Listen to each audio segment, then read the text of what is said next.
크게 환호하겠습니다. 어서 오세요. 올라가세요.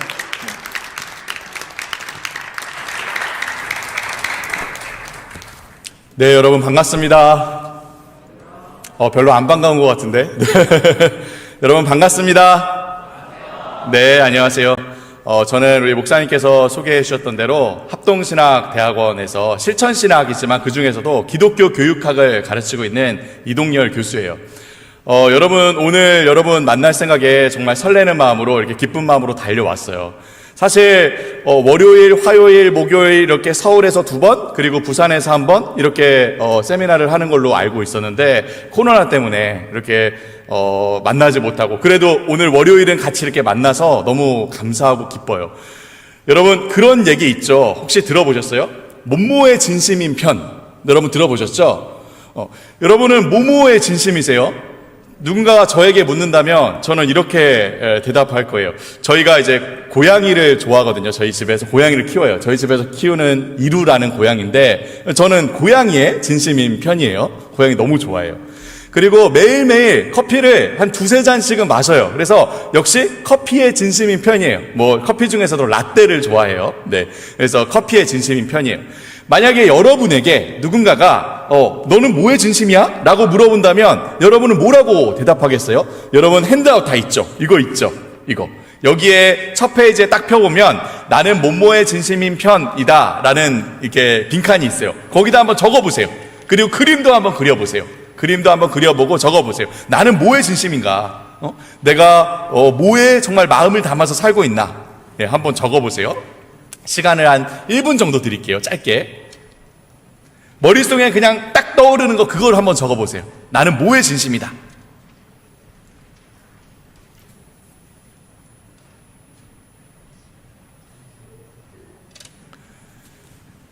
다 적었어요? 그림도 한번 그려보세요. 그 아래 나는 뭐의 진심인가 글 써보고 그리고 그 아래 그림도 한번 그려보세요. 뭔지 그게. 네. 자, 얼추 됐나요? 네. 오래 생각하면 그건 진심이 아니에요. 맨 처음에 딱 떠오르는 거. 그걸 한번 적어보세요. 네. 다 적었으면 옆에 있는 사람에게 이렇게 가까이 가지 말고 여러분 이렇게 좀 떨어진 상태로 한번 보여주세요. 난 뭐의 진심인지. 그리고 네, 이렇게 들이밀면 안 보이지? 그죠? 네, 옆에 있는 사람에게 한번 알려주세요. 나는 뭐의 진심이야. 너는 뭐의 진심이니? 네. 네. 네. 네. 옆에 있는 친구에게 한번 보여주세요. 네. 멀리 떨어져 있는 친구한테는 조금 가까이 다가가서 말해야 되겠죠? 네. 네. 다 했어요? 네. 옆에 있는 친구에게 한번 보여주세요. 자. 그래요. 네. 다 했죠? 자. 저는 아까 전에 저에 대해 소개했듯이 여기 화면에 나오죠? 화면에 나오나요? 화면에 나오죠? 고양이의 진심인 편이고 또 커피의 진심인 편이지만 누군가가 목사님한테 정말 딱 한 가지 진짜 진심인 거 딱 한 가지만 고르라면 저는 이렇게 대답을 하겠어요. 바로 청소년의 찐심이다. 네, 그냥 진심인 편이 아니에요. 정말 찐심이다. 여러분에게 아부하는 거 맞습니다. 네, 오늘 잘 들어달라고. 근데 그냥 빈말이 아니에요. 저는 정말 청소년에 대해서 찐심이에요. 왜냐? 제가 한번 얘기해 볼게요. 제가 미국에 유학을 가서 공부를 했는데 기독교 교육을 공부했어요. 근데 그 중에서도 뭘 공부했냐? 바로 청소년을 공부했어요. 청소년 학을 공부했어요. 그러니까 여러분에 대해서 공부를 한 거예요. 좀 무섭죠? 스코 같고. 예, 여러분에 대해서 공부를 했어요. 그래서 논문을 썼는데 논문 제목도 이거예요. 청소년에 대해서 논문을 썼어요. 이거 혹시 해석할 수 있는 사람 있어요? 해석할 수 있는 사람에게는 선물을 줄까요? 해석할 수 있는 사람. 네, 이거 핸드폰 쓰면 안 돼요. 네, 통역하는 거 그거 쓰지 말고. 네. 자, 청소년에 대해서 썼어요. 이렇게. 네. 그리고 제가 학교에 와서 우리 합신에 와서 처음 가르쳤던 수업도 뭐였느냐? 바로 청소년 사역이라는 수업이었어요. 그러니까 여러분을 어떻게 섬겨야 되는지 그 청소년 사역에 대해서 수업을 한 거예요. 그러니까 여러분 그냥 제가 빈말이 아니죠. 정말 여러분에 대해서 정말 저는 찐심인 거예요. 제가 정말 여러분 이 청소년에 대해서 연구도 오래 했고 이 청소년 여러분들을 섬기기 위해서 오랫동안 이렇게 공부해 왔어요. 여러분, 왜 그럼 제가 이렇게 청소년에 대해 진심일까요? 왜 그럴까요? 그 이유를 아세요? 바로 제가 청소년 시절에, 여러분 같은 청소년 시절에 정말 방황을 많이 했어요. 방황을 많이 했어요. 여러분, 제가 초등학교 시절에는 1학년부터 한 5학년까지 맨날 1번만 했어요. 반에서 제일 작았어요. 이 피부도 지금은 조금 검지만 새하얗고요. 엄마 말씀, 선생님 말씀 잘 듣는 모범생이었어요. 또 여러분, 지금 보기에 여러분 어떠세요, 제가? 네? 어떠세요? 공부 잘할 것 같이 생겼다고요? 고마워요. 선물을 줘야 되겠는데. 네. 제가 지금은 어떠냐면, 좀 이렇게 후덕하고, 그죠? 인상 좋은 아저씨 같이 생겼잖아요. 그죠? 네. 근데 딱 이 시기. 여러분 같은 중학생, 고등학생 시기에 정말 제 평생에 해야 할 방황이란 방황은 다 했던 것 같아요. 여러분 물어보지 마세요. 난감하니까. 여러분 거기 질문지에 뭐 어떻게 방황하셨는데요? 이렇게 쓰지 마세요. 나 대답하기 되게 난감하니까. 네. 여러분, 제가 정말 방황을 많이 했고, 그런데 하나님께서 이런 방황하던 저를 만나주셨어요. 이렇게 절망하고 좌절하고 정말 방황하던 저를 하나님께서 만나주시고, 다음 세대, 특히 청소년, 여러분들을 위한 진심을 품게 하셨어요. 그래서 여러분, 제가 정말 20년 동안 여러분들을 섬기기 위해서 열심히 하나님께 다짐하고 달려왔어요. 지금도 이 자리에 정말 여러분들을 만날 생각에 설레는 마음으로 달려왔고요. 여러분과 만나서 말씀을 나눌 생각에 이 말씀을 준비하는 내내 얼마나 설레이고 기대가 되었는지 몰라요. 여러분은 어때요? 여러분은 어떤 마음으로 여기 오셨어요? 어떤 마음으로 오셨어요? 제가 청소년일 때를 좀 떠올려 보면 아마 어떤 친구는 엄마 아빠가 무조건 가라 그래서 억지로 온 친구 있어요? 한번 손 들어보세요. 억지로 온 친구. 아이고, 그래도 손을 들면 안 되지. 네. 네. 또, 그냥 친구 만나고 좀 놀고 싶어서, 코로나 때문에 너무 답답해서 친구 만나고 싶어서 온 사람. 없어요? 네. 그러면 혹시 정말 말씀을 듣고 하나님 만날 기대를 갖고 온 사람. 야, 정말요? 정말요? 자, 여러분이 어떤 마음으로 여기 왔든 간에 분명히 하나님께서 이 자리를 계획하셨어요. 여러분, 하나님 살아계신 분이거든요. 하나님께서 일하시는 분이거든요.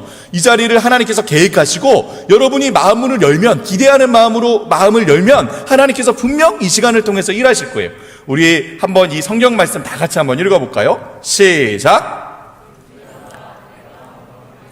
두드리노니 누구든지 내 음성을 듣고 문을 열면 내가 그에게로 들어가 그와 더불어 먹고 그는 나와 더불어 먹으리라. 네, 여기서 하나님께서 말씀하시잖아요. 그죠? 예수님께서 말씀하세요. 뭐라고요? 내가 문 밖에 서서 마음문을 두드리고 있대요. 예수님께서 지금 여러분 마음문을 두드리고 계시는 거예요. 그런데 그 다음에 뭐라고 해요? 누구든지 어떻게요? 내 음성을 듣고 문을 열면, 그러니까 기대하는 마음으로 여러분 마음문을 열어야 된다는 거예요. 열면 그럼 어떻게요? 내가 그에게로 들어가 그로 더불어 먹고 그는 나로 더불어 먹으리라. 하나님께서 일하신다는 거예요. 여러분, 그래서 여러분이 진짜 우리가 해야 될 일은 이 시간 하나님을 향해서 기대하는 마음으로 마음을 여는 거예요. 귀를 기울이는 거예요. 그럼 하나님께서 비록 우리 지금 한 시간 정도 짧은 시간일지 모르지만 분명히 하나님께서 오늘 이 시간을 통해서 여러분 마음에, 우리의 삶에 일하실 줄 믿어요. 여러분 믿습니까? 믿어요? 우리 아멘 한번 해봅시다. 아멘. 네. 그럼 기대하는 마음으로 시작했으면 좋겠어요. 그래서 사실 여러분과 나누고 싶은 이야기가 참 많이 있었어요. 여러 가지가 있었는데 고민을 많이 했어요. 어떤 이야기들을 좀 나누면 좋을까 많이 고민하다가 제한된 시간 안에 전해야 되기 때문에 딱 3가지를 골랐어요. 3가지가 뭐냐? 바로 삶, 교회, 공동체예요. 여러분 빈칸에 있죠? 삶, 교회, 공동체. 삶, 교회, 공동체. 한번 따라해 볼까요? 삶, 교회, 공동체. 삶, 교회, 공동체. 네, 이걸 한 문장으로 한 것이 바로 우리 오늘 이 수련의 주제예요. 여기 위에 나와 있죠? 뭐예요? 우리는 교회로 산다. 아까 전에 여러 번 따라했죠. 우리 한 번 더 따라해 볼까요? 우리는 교회로 산다. 우리는 교회로 산다. 네, 이 한 문장 안에 이게 다 들어가 있어요. 그죠? 우리는 뭐예요? 공동체죠. 그죠? 공동체. 우리는 공동체. 교회예요. 산다, 삶이죠. 우리는 교회로 산다. 삶, 교회, 공동체. 오늘 이 3가지 얘기를 여러분과 함께 나누려고 해요. 이 3교회 공동체. 자, 처음 우리 먼저 삶에 대해서 한번 생각을 해볼게요. 삶에 대해서, 산다에 대해서. 여러분, 아까 전에 제가 여러분에게 무엇의 진심인지 적어보게 했어요. 다시 한번 보세요. 여러분이 뭘 적었는지 다시 한번 쳐다보세요. 뭘 적었나요? 여러분, 우리가 지금 현재 무엇의 진심이냐라는 것은 다른 말로 하자면 곧 우리가 지금 우리 삶에서 무엇에 가치를 두고 있느냐, 그래서 그것에 우리의 마음과 정성과 시간과 물질과 에너지를 쏟고 살아가느냐, 즉 우리의 가치관을 얘기하는 거예요. 가치관. 우리가 무엇에 가치를 가지고 있느냐, 그것의 진심이니까, 그것이 내 마음의 중심에 있으니까 그것에 가치를 두고 내 모든 정성과 마음과 생각과 시간과 물질과 에너지를 쓰면서 살아가게 되는 거예요. 우리가 매일 삶 속에서 무엇에 진심을 품고 살아가느냐, 무엇에 가치를 두고 살아가느냐는 매우 중요해요. 정말 중요해요. 여러분, 그런 얘기 들어보셨죠? 오늘 무엇에 가치를 두고 살아가느냐가 나의 뭐를요? 미래를, 그리고 내 인생을 빚는다. 여러분, 이 흩어져 있는 점들은 아무 의미가 없는 것처럼 보이지만 그 점들이 하나로 모여서 하나로 이렇게 선을 이어보면 그림이 그려지죠. 그죠? 그런 것처럼 우리의 한 시간 하루하루는 그냥 뭐 별 의미 없이, 그죠? 그냥 시간은 가고 하루하루 세월은 가는 것처럼 느껴져도 그 시간들이 하루하루가 모여서 바로 내 미래를, 내 인생을 빚어낸다는 거예요. 그렇기 때문에 여러분, 정말 잘 생각해 봐야 돼요. 정말 잘 생각해 봐야 돼요. 내가 나의 삶에 무엇에 이 가치를 두고 무엇을 내 중심에 두고 살아가느냐 깊이 생각해야 돼요. 많은 사람들이 사실 별로 생각하지 않고 살아요. 별 생각 없이 살아요. 그냥 마음에 드는 생각대로, 그냥 주위에서 들리는 이야기대로 그냥 살아가요. 이런 모습을 새로 한번 비유하자면 이 새로 비유를 할 수가 있어요. 바로 비둘기. 여러분, 비둘기 다 알죠? 한국에 있는 이 도심에 있는 비둘기들은 어때요? 하도 도시에서 이것저것 많이 집어먹어서 막 이렇게 뚱뚱한, 그죠? 그냥 뒤뚱뒤뚱 걸어가는, 잘 날아가지도 못해. 이런 비둘기예요. 여러분, 비둘기라는 새에 두 가지 특징이 있는 거 아세요? 첫 번째 특징은 뭐냐면 그냥 열심히 자기 앞에 모이만 쪼아 먹는 거예요. 열심히 모이만, 자기 눈앞에 있는 모이만 열심히 쪼아 먹어요. 그냥 다른 데는 안 봐. 그냥 눈앞에 모이만 계속 쪼아 먹고 있어요. 그죠? 두 번째 특징은 뭘까요? 두 번째 특징은 바로 항상 생각 없이 그냥 몰려다녀. 여기에 모이가 확 뿌려지면 저기로 구구구구구구 하고 몰려가고, 또 저기에 모이가 확 뿌려지면 또 그쪽으로 구구구구 하고 몰려가. 이게 비둘기의 두 가지 특징이에요. 그런데 사람들 중에서도 이렇게 사는 사람이 있다 없다? 있다. 있는데 많아요. 많이 있다는 거예요. 뭔가 열심히 살아요. 뭔가 열심히 사는데 자기 눈 앞만 보고 살아가는 거예요. 왜 그렇게 살아야 하는지, 그걸 왜 해야 되는지도 몰라요. 그리고 그냥 어떻게 해요? 학교 가고, 학원 가고, 공부하고, 시험 보고, 대학 가고, 직장 얻고, 그리고 결혼도 하고, 자녀도 낳고, 돈도 벌고, 은퇴하고, 그러다가 어떻게 돼요? 죽어요. 그걸 왜 해야 되는지, 왜 그걸 해야 되는지, 왜 이렇게 살아야 되는지 별로 생각하지 않고 그냥 사람들이 살아가는 대로 눈앞만 보고 계속 열심히 살아가는 거예요. 또 그냥 생각 없이 사람들이 살아가는 대로, 사람들이 몰려다니는 대로 그냥 똑같이 살아요. 내 주위에 사람들이 살아가는 대로, 그 방식대로 그냥 똑같이 살아요. 뭐 요즘에 코딩이 대세다 그러면 모두가 다 코딩을 다 배워. 코딩이 대세구나. 그리고 코딩을 다 배워요. 또 여러분, 그런 말 들어보셨어요? 파이어족이라고 들어보셨어요? 파이어족 들어봤어요? 파이어족이 바짝 벌고 오래 놀자, 그리고 파이어족이라고 한대요. 또 요즘 파이어족이 대세다 그러면 파이어, 불타오르네, 파이어 하고 살아요. 또 요즘에 비트코인이 대세다 그러면 또 열심히 비트코인. 자, 잠깐만요 여러분. 자, 이거 연습했는데 잘 될지 모르겠어요. 한번 시도해 볼게요. 자, 누구보다 빠르게 남들과 다르게 색다르게 리듬을 타는 나 비트위에 나가네. 박수 한번 주세요. 여러분, 노력했잖아요. 자, 그래요. 비트위에라고 그래요. 비트코인 다 비트코인에 몰려 다 사는 거예요. 자, 여러분, 시대가 가면 갈수록 이러한 현상이 더 심화되어 가고 있어요. 시대가 갈수록 뭔가 생각하고 설득하기보다는 더 감각적이고 직감적인 시대가 되어 가잖아요. 그러면서 이런 현상이 더 심화돼요. 여러분, 한 시대를 잘 이해할 수 있게 해주는 하나의 지표가 있어요. 뭘까요? 우리 시대를 잘 이해할 수 있도록 해주는 게 바로 광고예요. 광고.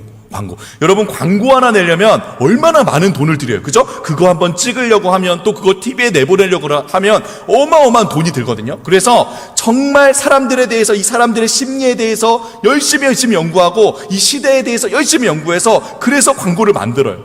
그런데 이 목사님이 어렸을 때는 광고가 어떻게 나왔느냐, 주로 사람들에게 그 제품을 설명하고 설득하는 데 초점이 있었어요.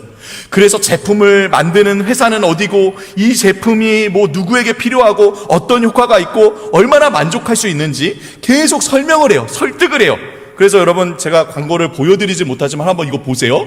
이 브라보 요즘도 있죠. 옛날에 보세요. 여기 희망 소비자 가격 200원이다. 얼마인지, 맛이 더욱 좋다, 해태에서 만들었다, 뭐 새로운 킨사이다, 뜨거운 가슴 타는 갈증에 마시자 킨사이다. 이렇게 사람들을 계속 설명해요. 설득해요. 그런데 여러분, 요즘 나오는 광고는 그렇지 않죠. 여러분, 요즘 나오는 광고는 어때요? 그냥 설명하지 않아요. 무슨 나레이터가 없어요. 그냥 쫙 뭔가 보여줘. 열심히. 그게 심지어는 무슨 제품인지도 모르겠어요. 이렇게 쫙 멋있게 쫙 보여줘. 그리고 마지막에 컨셉 하나 딱 남기고 끝나요. 뭐라고요? 레드. 그럼 다 사. 모두가 레드. 이거에 사람들이 다 사는 거예요. 여러분, 이렇게 우리가 살아가는 세상은 이렇게 감각적이고 직감적이고 시각적으로 변해가고 있다는 거예요. 그런데 아무리 시대가 이렇게 변해가도 여러분, 삶에 대해서도 이렇게 직감적으로 감각적으로 살면 되겠어요? 뭐 그래요, 제품 하나 사는 거야. 뭐 여러분, 갤럭시를 사든 아이폰을 사든 다 좋게 나오잖아요. 요즘 그냥 사면 돼요. 여기 혹시 우리 선생님 중에 삼성 다니시는 분 안 계시죠? 네. 갤럭시 좋아요. 네. 제품이야 그냥 사면 돼요. 그런데 여러분, 삶에 대해서, 우리 인생에 대해서는 이렇게 직감적으로 감각적으로 살 수 없어요. 그러면 안 돼요. 요즘에 여러분 이런 말 하더라고요. 들어보셨어요? 이생망. 이게 무슨 뜻이에요? 이생망? 네, 다 아네요. 우리 선생님들 아세요? 이생망? 요즘에 그런 말이 있대요. 아몰랑 이생망. 뭐예요? 이번 생은 망했어. 여러분, 이번 생이 망하면 다음 생이 있어요? 네? 다음 생이 있어요? 이번 생 망하면? 근데 아몰랑 그냥 이번 생은 망했어. 그럼 되는 거예요? 우리가 여러분 사는 이 세상은요, 한 번뿐이에요. 한 번이면 끝나요. 게임에서는 리셋이 있죠. 죽은 다음에 리셋하면 다시 살아요. 다시 하면 돼요. 그런데 삶은요, 없어요. 삶은 한 번 끝나면 그걸로 끝이에요. 그래서 여러분, 하나님께서도 이 경고하세요. 뭐라고 경고하시냐? 여러분, 호세아 말씀인데요. 다 같이 한번 읽어봅시다. 시작. 한 번 더 큰 소리로, 우리 앞에 있는 친구들도 한번, 선생님들만 지금 말하고 있는 것 같아요. 우리 친구들 한번 큰 소리로 얘기해 봅시다. 시작. 네, 뭐라고요? 내 백성. 여기 내 백성은 이스라엘 백성이죠. 이스라엘 백성이 망하고 있대요. 망해가고 있대요. 근데 왜 망해요? 지식이 없어서. 지식이 없으므로 그들이 어떻게 살아야 되는지, 내가 어떻게 바르게 살아가야 하는지 생각하지 않으니까 결국 망해가고 있다는 거예요. 그리고 실제로요, 이스라엘이요, BC 722년에 망해버렸어. 정말 망했어. 하나님 경고대로. 이스라엘 백성도 똑같았던 거예요. 여러분 기억하시죠? 이거 비둘기 기억하시죠? 이스라엘 백성도 그들이 어떻게 살아야 하는지 제대로 생각하지 않고 그냥 눈앞의 상황에 따라서, 혹은 주변에 있는 나라들이 살아가는 대로 똑같이 그 방식대로 사는 거예요. 이 모습을 하나님께서 한마디로 정리해서 내 백성이 지식이 없으므로, 생각하지 않아서 망했다라고 하는 거예요. 몰랐어요. 정말 몰랐어요. 죄송해요. 따라한다고 했는데 캐리 언니를 따라할 수가 없네요. 네. 몰랐다고 할 수가 없어요. 네. 핑계할 수가 없다는 거예요. 몰랐으면 망하는 거예요. 지식이 없으므로 망한다. 이 생각하지 않고 살아가는 것이 죄이자 악이라는 거예요. 여러분, 한나 아렌트라는 사람이 쓴 예루살렘의 아이만이라는 책을 알아요? 얼마 전에 TV에도 나와서 굉장히 유명해진 책인데, 이 예루살렘의 아이만이라는 책이 있어요. 이 책은 2차 세계대전 때에 아돌프 히틀러 아시죠? 다. 그죠? 히틀러는 알죠? 이 히틀러의 나치 이 친위대가 약 600만 명의 이 유대인들을 사살하죠. 600만 명을 대학살해요. 그 홀로코스트라고 하잖아요. 근데 이 일을 담당하고 진행했던 한 인물이 있는데 바로 이 사람이에요. 이 책 제목 아돌프 아히히만이라는 사람이에요. 이 사람이 유대인 600만 명을 죽인 사람이에요. 그런데 이 사람이 이제 2차 세계대전이 끝나고 15년 동안 도망 다니다가 결국엔 잡혀요. 그래서 이 사람을 재판을 하는 과정을 이제 33번이나 재판을 하거든요. 그 과정을 담은 책이 바로 이 예루살렘의 아히만이라는 책이에요. 이 사람이 아히만이에요. 자, 전 세계 사람들이 다 텔레비전 앞으로 모여들어서 야, 이 유대인 600만 명을 학살한 이 사람, 이 악마 같은 자죠, 완전. 그죠? 이 사람을 기다렸어요. 이 사람은 어떤 사람이냐. 이 사람 아히만을 모습을 보려고 기다렸는데 사람들이 완전 충격에 휩싸이게 돼요. 왜냐하면 이 사람들은 나치 1급 전범인 이 아히만, 이 악마와 같은 이 사람이 아마 정말 이 사이코패스 같이, 그렇죠? 이 생긴 것도 아주 험악하고 아주 험상궂고 그리고 막 태도도 거칠고 막 소리 지르고 사이코패스 같이 그렇게 살인마의 그런 모습을 하고 있을 거라고 생각을 했어요. 그런데 완전 반전이 일어나게 돼요. 왜냐하면 이 사람이 나왔는데 여기 보세요. 너무나도 평범한, 너무나도 다정한, 아주 부드럽게 웃고 있잖아요. 그죠? 예? 이렇게 너무나도 평범한 옆집 아저씨 같은 이 사람 이런 모습에 태도도 너무나도 정상적이고 오히려 매우 교양 있고 바른 거예요. 거기다가 이 사람 정신감정을 했는데 의사가 뭐라 그러냐, 나보다 더 나보다 더 정상이라고 그렇게 얘기를 하는 거예요. 게다가 아히만에게 적용됐던 죄복이 15개였어요. 그리고 결국 사형을 구형했는데 이 사람이 이렇게 말하는 거예요. 나는 무죄다. 나는 죄가 없다. 왜? 나는 직접 유대인을 죽이지 않았다는 거예요. 자기는 직접 이 유대인을 죽인 게 아니라는 거예요. 그냥 나는 지시대로 했을 뿐이다. 명령을 따랐을 뿐이다. 나는 유대인을 죽이지 않았다. 나는 무죄다. 그저 자기는 공무원으로서 자기 국가가 시키는 대로 도장을 찍었을 뿐이라는 거예요. 직접 유대인을 죽인 게 아니라는 거죠. 사실 나는 굉장히 심성궂고 벌레 한 마리 못 죽이는 그런 사람이라는 거예요. 그래서 사실 재판 한 번에 끝났어야 될 이 재판을 무려 33번이나 공판을 해요. 그리고 결국 유죄가 나왔어요. 사형이 내려졌어요. 그런데 여러분, 이 사람의 죄가 무엇이었을까요? 왜 이 사람에게 사형이라는 선고를 내렸을까요? 바로 이거예요. 무사유. 뭐예요? 생각하지 않은 죄. 무사유. 생각하지 않은 죄. 그리고 결론적으로 이 한나 아렌트라는 이 책을 쓴 사람이 이 사람에 대해서 이렇게 얘기해요. 우리 다 같이 한번 읽어볼까요? 시작. 이 인간의 사악함에 대한 오랜 공판 과정에서 우리에게 가르쳐준 두려운 교훈은 이것이다. 즉 뭐라고요? 말과 사고를 허용하지 않은 악의 평범성. 뭐예요? 말과 사유를 허용하지 않은, 그러니까 생각하지 않았다는 거예요. 생각하지 않았다. 이렇게 사는 게 바른지 옳은지, 이렇게 사는 것이 옳은 것인지 바른 것인지 잘못된 것인지 생각하지 않고 그냥 기계 부품처럼 끼어서 살아간 거예요. 여러분, 하나님께서 호세아에게 경고하신 내용과 같죠? 내 백성이 지식이 없음으로 망했다. 말과 사고를 허용하지 않은 이 죄, 이 악, 생각하지 않은 죄, 그것이 결국 한 인생을, 또 한 백성을 완전 멸망으로 이끌어간 거예요. 그렇기 때문에 여러분, 성경에서는요 끊임없이 뭐라고 얘기하느냐, 생각하라고 얘기해요. 생각해라. 그냥 생각 없이, 지식 없이 그냥 살아가지 말고 내 삶에 대해서, 인생에 대해서 한번 생각해 보라는 거예요. 여러분, 대표적인 말씀이 로마서 말씀인데요, 다 같이 한번 읽어봅시다. 시작.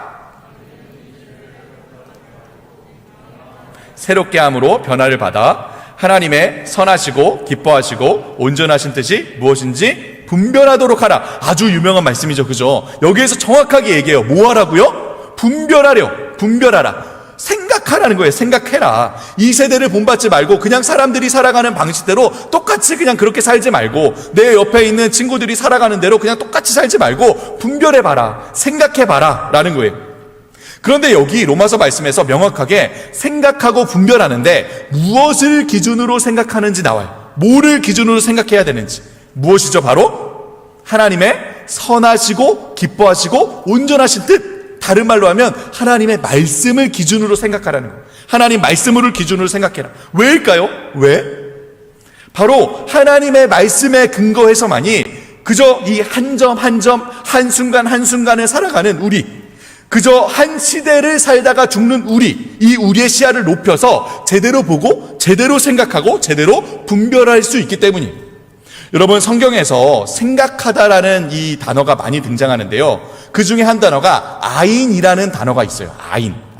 여기 아인이라고 했죠. 그런데 이 단어는요, 생각하다라는 의미도 있지만 또 다른 의미는 눈, 보다라는 의미도 있어요. 아인, 아이하고 비슷하죠. 이 눈, 보다. 그런데 그냥 보는 게 아니라 뭐요? 독수리와 같이 높이 올라 본다는 그런 의미로도 쓰여요. 그러니까 여러분, 생각하는데 그냥 생각하는 게 아니에요. 비둘기처럼 눈 앞만 보면 생각할 수가 없어요. 눈 앞만 보면 볼 수가 없어요. 어떻게 해요? 독수리처럼 높이 올라서 멀리 봐야 된다는 거예요. 독수리처럼 제대로 생각하기 위해서는 정말 높이 올라서 멀리 조망해야 비로소 바르게 제대로 보고 생각할 수 있다는 거예요. 근데 우리 인간은요, 스스로는 그렇게 할 수 없어요. 왜요? 우리는 스스로는 높이 올라 멀리 볼 수 있는 눈이 없어요. 왜? 우리는 그저 한 점 한 점, 한순간 한순간, 기껏해야 그 한 시대를 살고 죽기 때문에 우리 시야는 그렇기 때문에 좁을 수밖에 없어요. 눈 앞밖에 볼 수 없어요. 그런 우리의 시야를, 좁은 시야를 높여주시는 분이 누구라고요? 높여주시는 분이 누구시죠? 하나님. 그 시야를 높일 수 있는 것이 바로 하나님의 하나님 말씀. 이 세상을 창조하신 하나님, 이 세상을 다스리시는 하나님, 그렇기 때문에 이 세상, 우리가 살아가는 세상을 초월하시는 하나님, 이 하나님의 뜻이 고스란히 담긴 말씀만이 그저 하루하루를 살아가는 우리 시야를 높여서, 그저 한 시대를 살다 죽는 우리 시야를 넓혀서 이 세상의 처음과 마지막을 조망하는 그 시야, 넓은 시야를 갖고 제대로 생각하고 제대로 분별할 수 있도록 해준다는 거예요.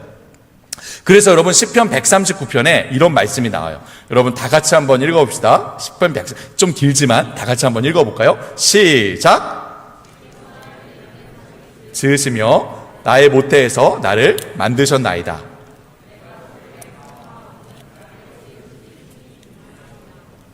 주께서 하시는 일이 기이함을 내 영혼이 잘 아나이다.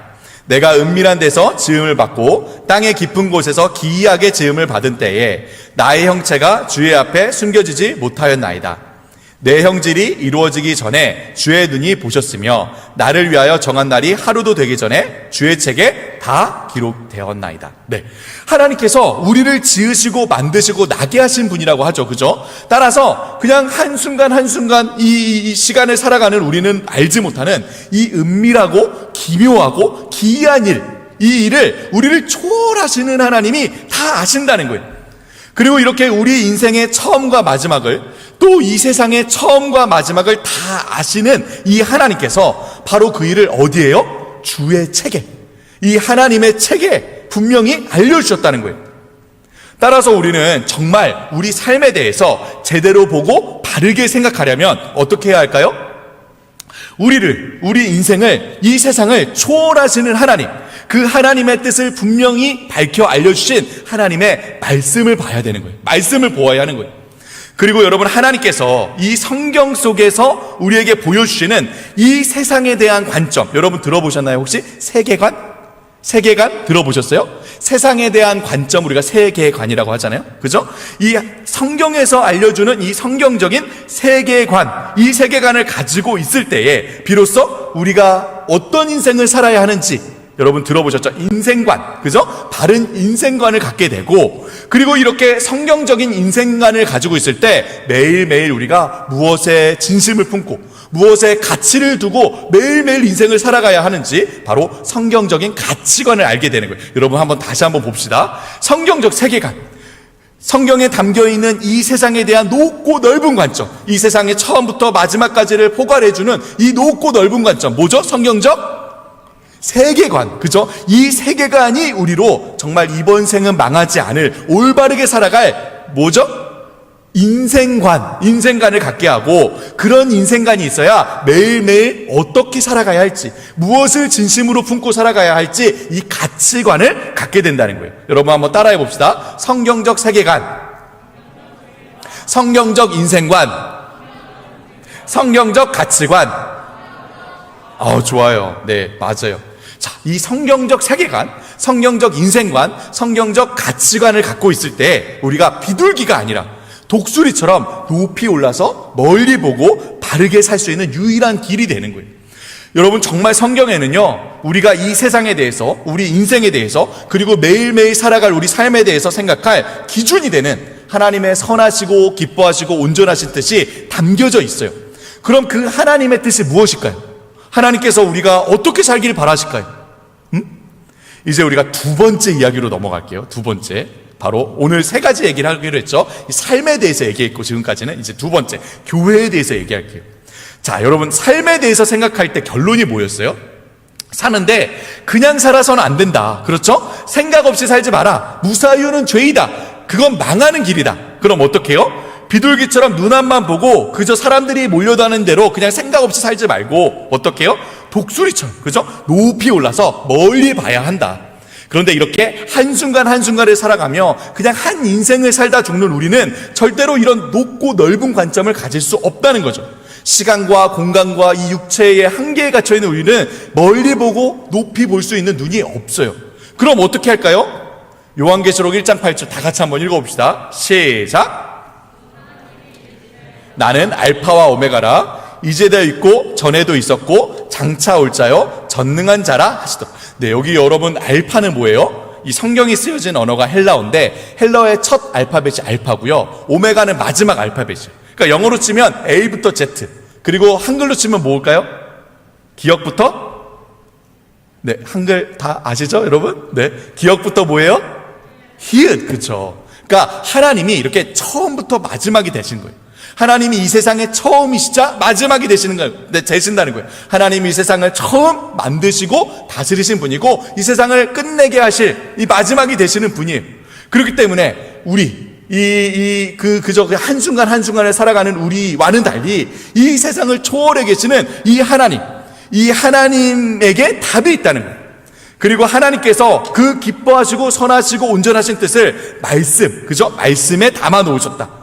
결론적으로 우리는 이 세상에 대해, 우리 인생에 대해, 삶에 대해 어디에서 답을 찾을 수 있다고요? 어디에서? 하나님? 어디에서요? 우리 목사님 혹시 선물 가지고 계시죠? 네. 네. 답을 하시는 분께는 선물을 드리겠습니다. 네. 어디에서 답을 찾을 수 있죠? 그죠? 누구예요? 손 들어보세요. 네. 네. 우리 친구 선물을 주시면 감사하겠습니다. 네. 감사해요. 네. 하나님 말씀. 그래요. 하나님 말씀. 자, 그럼 여러분, 이 말씀 속에는 뭐라고 하고 있을까? 이 세상과 우리 인생과 이 삶에 대해서 하나님께서 뭐라고 얘기하실까? 여러분, 우리가 어떻게 살아야 되는지 말씀 속에 분명 담겨 있는데, 여러분, 결론적으로 답은 이미 나와 있어요. 똑똑한 친구는 이미 정답이 주제에 나와 있다는 걸 알고 있죠. 우리가 어떻게 살아야 될까요? 네, 누구예요? 네, 우리 선물 주세요. 네, 감사합니다. 네, 교회로 사는 거예요. 교회로 산다. 맞아요. 교회. 하나님께서 우리가 어떻게 살기를 바라시느냐? 바로 교회로 살기를 바라신다. 교회로. 우리가 무엇을 우리 마음의 중심에 두고 살기를 바라시느냐? 뭐에 진심을 품고 살기를 바라시느냐? 우리가 교회로 산다는 이 분명한 정체성을 가지고 있을 때 우리가 무엇에 진심을 품고 무엇에 가치를 두고 살아가야 하는지 명확하게 알게 돼요. 아니, 이게 무슨 뚱딴지 같은 소리예요. 교회로 산다니. 교회에 간다. 뭐 교회에 다닌다. 교회로 모인다는 이야기는 들었는데 교회로 산다?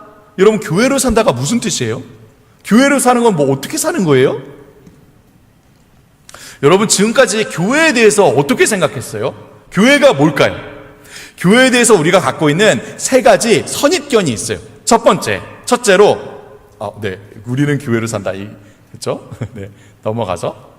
첫째로, 우리는 교회에 대해 생각할 때, 교회에 대해서 어떤 장소라고 생각해요. 우리가 여기 이제 은평교회이죠, 그죠? 또 뭐 온수교회라든지, 뭐 화성교회, 뭐 호산나교회, 뭐 송파제일교회, 이렇게 할 때 제일 먼저 떠올리는 것이 바로 건물, 장소예요. 바로 이 십자가가 있는, 그죠? 이런 건물을 우리가 교회라고 생각하는 거예요. 그래서 흔히 우리가 교회에 다닌다, 뭐 교회에 간다, 교회에서 만나자, 그렇죠? 이런 표현들을 많이 해요. 모두 교회를 어떤 이런 장소라고 생각하는 거예요. 에이, 교수님, 그래도 저희를 뭘로 보고, 교회는 건물이 아닌 거 우리도 다 알아요. 교회는 장소가 아니죠. 교회는요, 믿는 사람들의 모임이에요. 그래도 좀 배웠어요. 전사님들한테. 잘 배운 것 같아요. 교회는 믿는 사람들의 모임이다. 맞아요. 그런데 이 말, 믿는 사람들의 모임이라는 말도 좀 추상적이에요. 믿는 사람들의 모임이다. 특히 교회를 예배라고 생각해요. 예배. 이게 잘못된 건 아니에요. 그죠? 예배를 드리고 있는 모임이다. 그렇죠. 교회이죠. 그런데 이 말도 교회에 대해서 좀 오해를 하게 만들어요. 그냥 예배, 뭐 이런 모임이 교회라면 나하고는 별로 상관이 없어요. 나는 교회 단지 일주일에 한 번 예배 드리면 그걸로 끝. 그죠? 그럼 모임이 예배라면 그걸로 끝이에요. 내 삶과는 별로 관련이 없는 거예요. 아, 교수님, 알겠어요. 그럼 교회는 예수님을 믿는 사람, 곧 내가 교회라는 말이죠. 그러니까 교회는 사람이다. 교회는 예수님을 믿는 사람, 바로 나이다. 그러니까 내가 곧 교회이다. 내가 교회로 사는 거구나. 우리는 교회로 산다. 오케이. 자, 좋아요. 맞아요. 그런데 여기서도 우리가 한 번 더 생각해야 하는 부분이 있어요. 내가 곧 교회니까 교회로 산다라고 할 때에 우리는 이 교회로 사는 것에 대해서 어떤 종교적인 일들만을 생각해요. 그러니까 예를 들면 어떤 거예요? 예배 드리고 성경 공부하고 찬양하고 봉사하고 큐티하고 가정 예배 드리고 등등 이런 종교적인 생활, 이런 종교적인 삶이 곧 교회라고 생각하는 거예요. 그리고 이외에 학교에 가거나 학원에 가거나 뭐 공부를 하거나 악기 연습을 하거나 SNS 활동을 하거나 뭐 친구를 만나거나 게임을 하거나 여행을 가거나 등등 이런 일상의 일에 대해서는 교회와 아무 관련이 없다고 생각해요. 그러니까 교회와 관련된 종교적인 생활과 그리고 그렇지 않은 일상의 생활을 분리시키고 한쪽에서는 내가 교회로 살지만 다른 쪽에서는 그냥 일상의 나로, 교회와 상관없는 나로 그냥 살아가는 거예요. 근데 과연 여러분 이렇게 이중적으로 사는 것이 옳은 것일까요? 교회로 사는 삶은 단지 이렇게 종교적인 활동을 하는 그런 삶일까요? 여러분, 교회가 무엇일까요? 또 교회로 산다는 게 어떤 의미일까요? 사실 이 교회에 대해서 다 말하자면 끝이 없어요. 우리 여러분들 가르치시는 전사님, 목사님들이 한 학기 내내 교회론을 공부할 만큼 교회에 대해서 정말 깊이 아주 풍성하게 공부를 해야 돼요. 근데 여러분, 지금 이 시간은 여러분과 함께 이 교회론을 공부할 건 아니고요. 걱정하지 마세요. 네. 교회론은 여러분 나중에 전사님, 목사님들에게 다 잘 배우시고요. 오늘은 아까 살펴봤던 이 위와 같은 이런 오해들을 우리가 좀 바로잡는 면에서만 우리가 교회에 대해서 좀 생각해 볼게요. 자, 교회가 무엇일까? 교회로 산다는 게 어떤 의미일까? 자, 교회라는 말은 한글 성경에 보면 오직 신약 성경에만 나와요. 여러분 한번 성경을 한번 찾아보세요. 구약 성경에는 교회라는 단어가 안 나와요. 그죠? 신약에서만 약 116번 등장해요. 116번. 네. 그래서 우리는 그럼 교회는 신약 시대에 예수님께서 이 땅에 오신 이후에 세워진 곳이구나라고 이렇게 생각을 해요. 물론 맞아요. 엄밀한 의미에서는 교회는 예수님을 머리로 한 공동체이죠. 그러니까 예수님이 오시고 난 다음에 세워진 거예요. 그런데 사도행전 7장 38절에 보면 좀 의아한 구절이 나와요. 여러분, 우리 다 같이 한번 읽어볼까요? 사도행전 7장 38절 다 같이 시작. 우리 조상들과 함께 교회에 있었고 또 살아있는 말씀을 받아 우리에게 주던 자가 있었다. 네, 뭐래요? 예수님께서 이 땅에 오시기 훨씬 전이에요. 이전이에요. 이스라엘 백성이 이집트를 나와서 가나안 땅으로 가기 전에 광야에 있을 때예요. 그런데 이 이스라엘 백성을 향해서 뭐래요? 광야? 교회래요. 교회. 광야 교회에 있었대요. 우리는 이 교회라는 이 말이, 이 교회가 신약에 와서야 세워진 곳이구나라고 생각을 했는데, 광야에 있었던 이스라엘 백성들을 향해서도 성경이 교회라고 하고 있는 거예요. 교회라고. 혹시 여기 진행하시는 분 죄송한데 여기 혹시 그 전원이 연결이 안 돼 있는데요. 전원을 좀 연결해 주시면 감사하겠습니다. 노트북 전원. 네.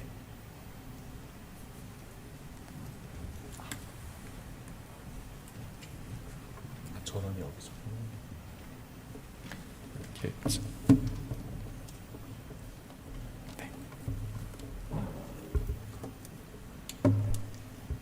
감사합니다. 네. 자, 여러분, 사실 이 교회라는 말은 헬라어로는요 에클레시아라는 이 단어를 교회라고 해요. 근데 이 단어를 여러분 아주 간단한 의미로, 1차적인 의미로 보면 그냥 모임이라는 의미예요. 교회는 모임. 그래서 여러분 혹시 마블 영화 좋아하는 분 있어요? 마블 영화? 마블 영화 저도 되게 좋아하는데, 이 마블 어벤져스에서 가장 유명한 대사 뭐예요? 그거 말고, 네. 더 유명한 그 있잖아요. 캡틴 아메리카가 하는 그 대사. 어벤져스 어셈블. 그죠? 맞아요. 어벤져스 어셈블. 그죠? 여기 이 어셈블은 뭐예요? 어벤져스 다 모였다! 이런 의미잖아요. 그죠? 이 어셈블리가 바로 에클레시아예요. 사실 모임이란 뜻이에요. 그러니까 교회라는 말은 아주 단순하게 보자면 모여있는 사람들이에요. 모여있는 사람들. 그런데 성경에서는 이 에클레시아를 단지 모여있는 사람들만을 얘기하진 않아요. 성경에서 무리들, 그냥 단순한 무리는 다른 단어를 사용하고요. 이 에클레시아라는 단어는 독특한 무리들을 이제 지칭할 때 쓰는데, 바로 하나님의 사람들 또는 예수님을 믿는 무리들을 가리킬 때 사용해요. 그러니까 결론적으로 보자면 성경에 나오는 교회라는 단어는요, 구약과 신약을 모두 포함해서 이 하나님의 사람들을 가리킬 때 쓰는 거예요. 하나님의 사람들. 그런데 중요한 것은, 그럼 이렇게 함께 모여있는 하나님의 사람들이 어떤 사람들이냐, 이들이 어떤 사람들이냐가 중요하겠죠. 이걸 알기 위해서는 역사상 최초로 등장했던 하나님의 사람들이 누군지를 살펴봐야 돼요. 여러분, 역사상 최초로 하나님의 사람들이라고 불릴 수 있는 사람 누구일까요? 우리 선물을 줄게요. 누구일까요? 누구요? 누구야? 아담 누구예요? 처음에 누가 아주 작은 소리로 아담 이랬는데, 아담 누구예요? 그 친구예요? 우리 친구예요? 네. 네네네. 주시기 바랍니다. 감사합니다. 네. 맞아요. 바로 아담과 하예요. 최초의 하나님의 무리라고 할 수 있는 사람. 두 명이지만 무리죠. 그죠? 아담과 하와예요. 아담과 하와. 물론 여러분, 이 아담과 하와는 인류 최초의 가정이죠. 그죠? 하나님께서 만드신 인류 최초의 가정이지만, 이 하나님의 사람들, 하나님의 무리들, 넓은 의미로는요, 교회라고도 볼 수 있어요. 인류 최초의 교회이죠. 하나님께서 태초에 세상을 만드셨어요. 성경에 보면, 창세기에 보면 하나님께서 6일에 걸쳐서 이 세상을 만드시는 장면이 나와요. 그리고 마지막으로 아담과 하와, 이 하나님의 무리들을 만드셨죠. 그런데 다른 모든 하나님께서 만드신 이 피조물들 중에서 하나님께서 이 아담과 하와, 하나님의 무리들을 아주 특별하게 만드세요. 아주 특별하게 만드셨어요. 그게 두 가지로 특별하게 만드셨는데, 이 두 가지 하나님의 사람들의 특징이, 이 하나님의 무리들의 특징이 바로 교회로 모인 이 무리들이 어떤 무리들인지, 그리고 교회로 산다는 게 어떤 의미인지 알 수 있는 이 두 가지예요.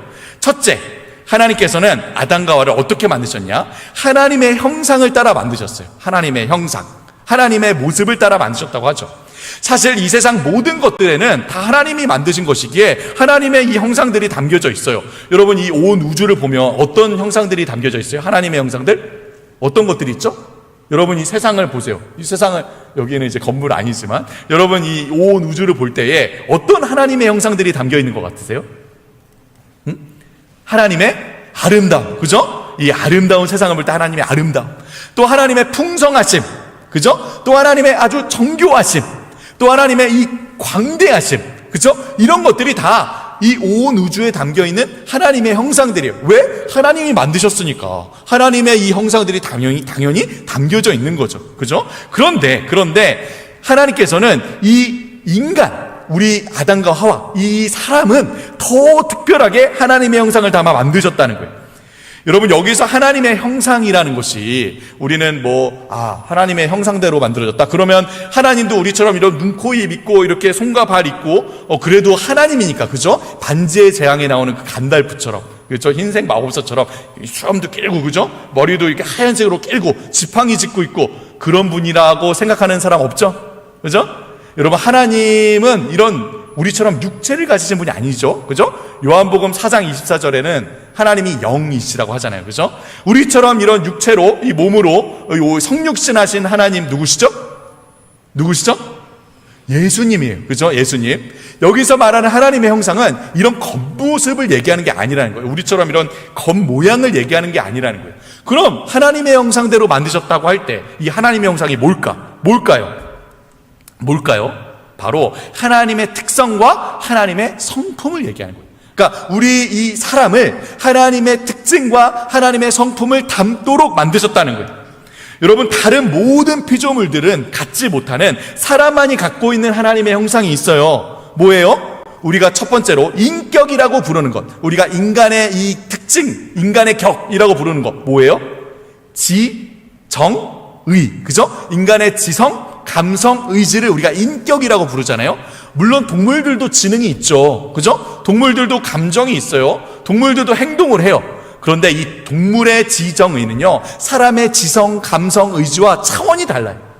동물의 지정의는 본능에 매여 있어요. 이 본능대로 반응해요. 하지만 인간의 지정의는 본능에 매여 있지 않아요. 그렇기 때문에 이 지정의, 인간의 지성, 감성, 의지를 인격이라고 부르는 거예요. 이외에도 인간에게는 동물과는 달리 이런 아이고 벌써 나왔네. 인간에게는 동물과는 달리 창의적인 능력, 도덕성, 그리고 영성 이런 하나님의 형상들이 있어요. 여러분, 이 개미가 커뮤니케이션을 어떻게 하죠? 더듬이를 가지고, 그죠? 이렇게 서로 맞대면서 커뮤니케이션을 해요. 개미가 되게 놀라운 과학적인 그런 과학적인 그런 놀라운 것들이 담겨져 있죠. 이렇게 안테나로 이렇게 대고서 커뮤니케이션을 해요. 근데 개미가 어느냐? 야, 우리 맨날 이렇게 더듬이 덧대고 막 이렇게 하지 말고 창의성을 좀 발휘해보자. 우리도 이렇게 한번 스마트폰 만들어서 인간처럼 이렇게 스마트폰으로 대화를 해보자. 여러분, 이럴 수 있을까요? 이럴 수 있을까요? 그럴 수 없어요. 개미의 이 안테나로, 이 더듬이로 커뮤니케이션 하는 거는 놀라운 과학적인 사실이 담겨져 있을지 몰라도 100년이 가도 1000년이 가도 늘 그렇게 커뮤니케이션 하는 거예요. 왜? 본능대로 하는 거예요. 본능대로, 지음받은 대로 하나님께. 또 여러분, 너구리가 오늘은 너무 힘들어, 오늘 하나님께 좀 기도 좀 하자. 그리고 너구리가 이렇게 하나님께 기도할 수 있겠어요? 너구리는 영적인 존재가 아니에요. 그죠? 인간만이 영성을 가지고 있기 때문에, 종교성을 가지고 있기 때문에 인간만이 하나님을 예배하고 하나님께 기도할 수 있어요. 여러분, 또 하나님의 성품, 이 하나님의 성품도 하나님의 형상이에요. 사랑과 긍휼과 자비와 인애와 헌신, 용서, 이런 것들은 인간들만이 가지고 있는 하나님의 형상이에요. 여러분, 개나 고양이가 아무리 사랑스러워도요, 그냥 그건 본능대로 하는 거예요. 그냥 사랑스러워 보이지만, 그죠? 인간만이 이런 하나님의 성품들을 가지고 있다는 거예요. 그래서 여러분, 이 세상에서도 인간을 가리켜서 만물의 뭐라고 해요? 만물의 영장이라고 하잖아요. 그죠? 영적인 존재이고 모든 동물, 모든 이 피조물들의 대장이다. 그래서 영장이라고 하잖아요. 자, 그런데 성경을 보면요, 이런 하나님의 이 특성들, 성품들도 있지만 또 다른 하나님의 형상이 나와요. 또 다른 하나님의 형상. 자, 여기서부터 여러분 잘 생각해야 돼요. 아까 여러분 생각하라 그랬죠? 집중하고 잘 한번 보세요. 자, 또 다른 하나님의 형상이 나오는데 먼저 말씀을 한번 볼게요. 우리 다 같이 한번 읽어볼까요? 이 두 개 말씀 다 같이 한번 읽어봅시다. 시작. 자, 그 골로새서 3장 10절 아래 것도 한번 읽어봅시다. 시작.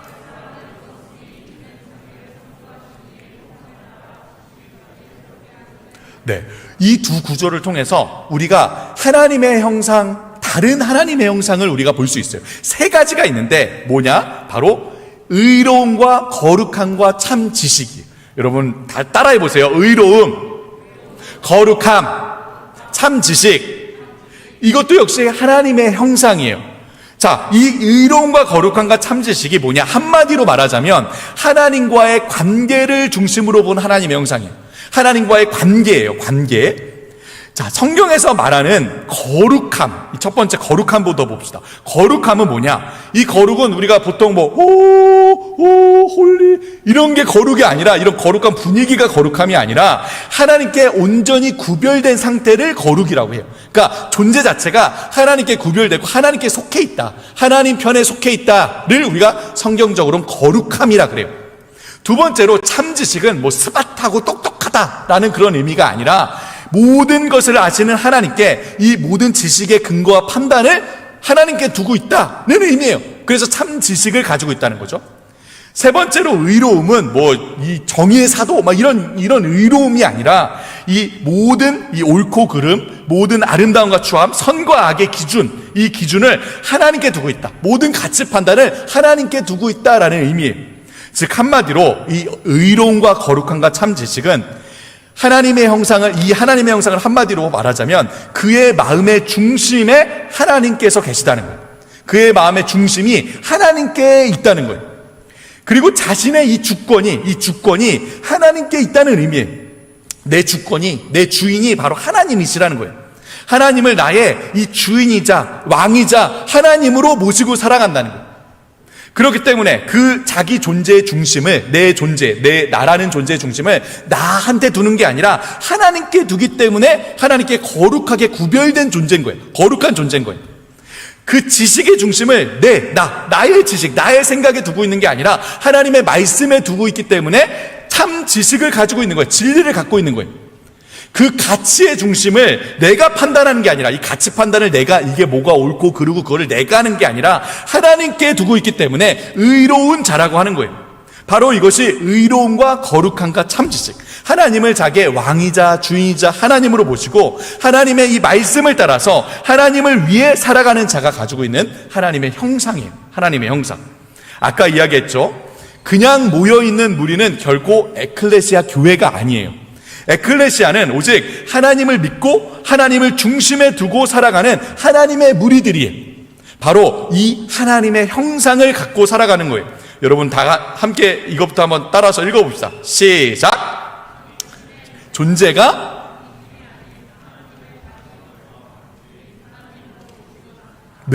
또 이것도 한번 읽어봅시다. 시작.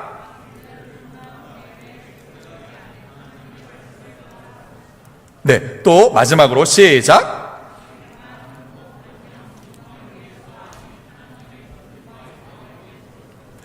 이렇게 살아가는 자들이 바로 하나님께서 처음 만드셨던 아담과 하와가 이런 존재였고요. 또 예수님을 믿고 구원받은 우리 교회가, 우리가 역시 이렇게 하나님께 주권을 두고 살아가는 자들의 모임인 거예요. 자, 그럼 왜 하나님께서는 유독 다른 피조물들이 아니라 우리 이 사람만, 이 인간만 이렇게 하나님의 형상을 두셨을까요? 하나님의 특성들과 성품들, 또 하나님과 특별한 관계를 맺도록 이렇게 사람을 만드셨을까요? 아까 하나님께서 사람을 두 가지로 특별하게 만드셨다고 했죠. 첫 번째는 바로 우리가 지금까지 살펴봤던 하나님의 형상이었어요. 하나님 형상. 두 번째, 이제 두 번째인데, 두 번째 무엇이냐? 하나님께서는 이 하나님의 무리들에게 특별한 사명을 맡기셨어요. 다른 모든 피조물들과는 달리 이 우리 사람에게, 인간에게 특별한 사명을 맡기셨어요. 그 사명이 무엇이냐? 하나님께서 이 인간을 하나님 형상을 따라 특별하게 만드시자마자 무언가를 명령하세요. 바로 이걸 명령하시거든요. 우리 다 같이 한번 읽어봅시다. 시작. 그들에게 복을 주시며 하나님이 그들에게 이르시되 생육하고 물고기와 즉위는 모든 생물을 다스리라 하시니라. 하나님께서 남자와 여자, 이 아담과 하와를 만드시자마자 이 명령을 주세요. 이 명령을 주세요. 여기 여러분 5가지 명령이 나오죠. 뭐예요? 뭘 명령하세요? 첫 번째, 생육하고, 그리고 번성하고, 그리고 충만하고, 정복하고, 다스리라. 그렇죠. 이 생육, 번성, 충만, 정복, 다스리라. 이 5가지 명령을 주세요. 이게 바로 하나님께서 하나님 형상을 따라 인간을 만드신 이유이자 목적이라는 거예요. 이것 때문에 만드셨다는 거예요. 자, 그런데 여러분 이 5가지를 보면 무엇을 의미하는가? 우선 여러분 여기 생육하고 번성하고 충만하라 라는 이 말이, 이 명령이 겉으로 보면 그냥 무슨 의미처럼 들려요, 여러분은? 무슨 의미처럼 들려요? 그냥 겉으로 보면 아기를 많이 낳으라는 건가? 요즘 여러분이 한국 같은 저출산 시대에 아주 바람직한 명령이죠. 아기를 많이 낳으라는 건가? 그런 의미로 들려요, 겉으로 볼 때는. 또 여러분 땅을 정복하라 라는 말이 겉으로 볼 때는 땅을 정복하라? 농사를 잘 지나는 의미인가? 이렇게 들려요. 또 여러분 생물을 다스리라 라는 말은 소를 잘 키우라는 말인가? 그런 의미처럼 들리는 거예요. 그죠? 그럼 하나님께서 사람을 만드신 이유, 특히 하나님의 형상을 담아 사람을 만드신 이유가 이렇게 아기를 많이 낳고 또 농사를 잘 짓고 소를 잘 키우라는 그런 의미일까요? 물론 그런 의미도 포함되어 있어요. 물론 그것도 포함되어 있지만 단지 여러분 이 말씀은 하나님께서 이 만드신 이 세상 전부를 포함하는 말씀이에요. 그러니까 단지 어떤 아기를 많이 낳고 농사 잘 짓고 목축을 잘해라 그것뿐만 아니라 이 명령은요 하나님께서 만드신 이 세상 전부를 포함하고 있는 말씀이라는 거예요. 즉 무슨 의미냐, 하나님께서 만드신 모든 것들을 발견해 가고 확장시켜 가고 잘 개발하고 발전시키고 잘 지키고 관리하라는 의미예요. 여러분 따라해 볼까요? 하나님께서 만드신, 다 따라해 봅시다 한번. 하나님께서 만드신 모든 것들을 발견하고 확장시키고 개발하고 발전시키고 관리하라. 여러분, 이 5가지를 창세기 2장 15절에서는 이렇게 얘기해요. 우리 한번 다 같이 읽어봅시다. 시작. 그 사람을 이끌어 에덴 동산에 두어 그것을 경작하며 지키게 하시고. 네, 여기 2가지 명령이 나오죠. 뭐래요? 경작하고 지켜라. 그러니까 하나님께서 만드신 모든 것들을 다 경작하고 지키라는 거, 관리하라는 거죠. 여러분, 하나님께서 인간에게 맡기신 이 일은요, 이 명령은요, 사실 하나님의 창조 사역을 이어가는 일이었어요. 하나님께서 창조하신 일을 이어가는 일이었어요. 여러분, 창세기 1장 2절에 보면 하나님께서 처음 만드신 세상이 어떠했다고 나와요? 1장 2절에 보면 흑암과 혼돈으로 가득한 공허한 세상이라고 나와요. 그러니까 흑암과 혼돈으로 가득한 공허했던 세상, 그러니까 질서가 없고 아무것도 없는 비어있는 그런 세상이었다는 거예요. 그런데 하나님께서 창조하시자 어떻게 돼요? 흑암을 빛으로 밀어내시고 혼돈을 질서를 통해서 조화롭게 하시고 공허했던 세상을 온갖 모든 생물들로 충만하게 채우세요. 그죠? 그러니까 질서가 없던 혼돈했던 세상이 하나님의 이 창조로 인해서 질서 있고 균형 있고 조화롭게 되었고, 또 공허했던 아무것도 없었던 비어있던 세상이 풍성하게 채워진 거예요. 이게 하나님의 창조의 사역이었죠. 그죠? 그런데 하나님께서 이 하나님의 형상을 가진 우리 이 사람을 만드시고 그 사람에게 뭘 명령하셨다고요? 경작하고 지켜라. 생육하고 번성하고 충만하고 정복하고 다스려라. 이 세상의 모든 영역들을 발견하고 확장시키고 잘 개발하고 발전시키고 관리하라. 즉 무엇을 명령하는 거예요? 네, 하나님께서 이 질서 있고 풍성하게 만드신 세상을 계속해서 질서 있게 지키고 관리하며 풍성하게 경작하고 이 풍성하게 채워가라는 말이에요. 곧 하나님의 이 창조 사역을 계속해서 이어가라는 거예요. 하나님께서 창조하신 그 일을 이 하나님의 형상을 가진 인간이 계속해서 이어가라는 거예요. 하나님께서 지으신 세상을 계속해서 빚고 채우며 하나님의 창조의 작업을 이어가라. 하나님의 형상을 가진 사람이 그 형상으로 이 세상을 다스리고 관리함으로 온 세상을 더 풍성하게 채워가고 하나님의 말씀을 따라 질서 있게 다스리고 관리하며 궁극적으로는 이 온 우주에 하나님의 영광이 충만하도록 가득하도록 그렇게 명령하신 거예요. 그래서 여러분, 이렇게 해서 하나님께서 결국 무엇을 바라셨을까요? 무엇을 바라셨을까? 그렇게 하나님의 형상을 가진 사람이 하나님의 대리자이죠. 인간이 하나님의 이 창조 사역을 이어서 행함으로 하나님께서 무엇을 이루기를 바라셨을까요? 사실 여러분, 창세기에 보면 하나님께서 처음 세상을 만드시고 인간을 만드시고 무엇을 이루려고 하셨는지 명확하게 나오진 않아요. 창세기에는 하나님께서 세상을 인간을 창조하신 이 장면들은 나오지만 도대체 무엇을 목적으로 하고 이 세상과 인간을 만드셨는지 명확하게 나오진 않죠. 하지만 여러분, 어떤 책이든 간에 결말을 보려면 어디를 봐야 돼요? 결론을 보려면 어디를 봐야 되죠? 처음 이렇게 책을 보기 하다가 마지막 어디를 봐야 돼요? 마지막을 봐야 돼요. 결론을 봐야죠. 그럼 여러분, 성경의 마지막 어디일까요?